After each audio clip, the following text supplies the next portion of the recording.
Hello, my name is Brian Ruddle. In a previous video we talked about innovation system maturity and that covered off on a number of different areas that we look at when we start to get involved in helping to set up and also improve innovation systems within organisations. And that covers off on a number of things such as leadership and governance, the ideation process, idea curation, engagement, and then of course outcomes. Today I'd like to talk a little bit more about the idea identification side of things and some of the key areas that we constantly come across when we look at innovation systems, and some ideas about how to actually improve the idea identification process. The first is about identifying challenges. Now we see a lot of innovation programs that really just go out there and just look for any old idea. What we tend to find works more effectively is if you focus in on specific challenges that the organisation's facing now, but actually spend the time to look at more holistic challenges around where the organisation's going.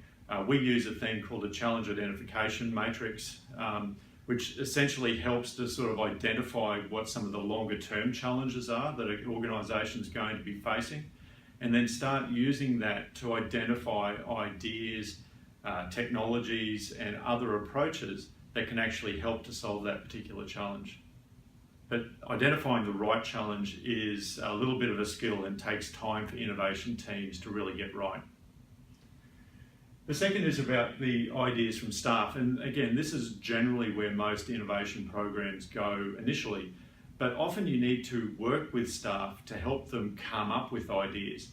And this isn't just idea workshops or anything like that. It's actually having a program where you sort of encouraging staff, but giving them opportunities to think differently and to actually go out there and try to find ideas, not just what pops into their head, but actively to go out and try to find ideas that can help their organisation. Ideas from research organisations, and this is something that we don't see a lot of innovation programs really looking at. We've got a platform called Enterprise Access, which lists, I think at the moment, is over 650 odd technologies up there from universities around Australia.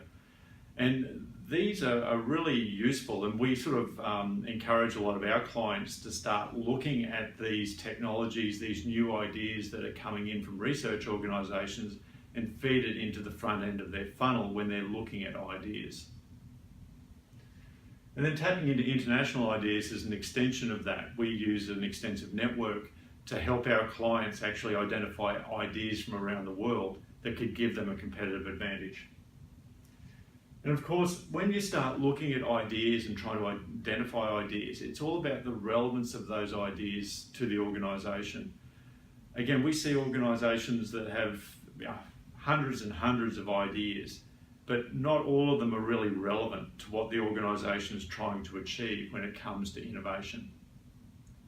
And so when we sort of look at how to improve idea identification, there's a number of other areas that we focus on, but these are some of the key ones that we're constantly coming across.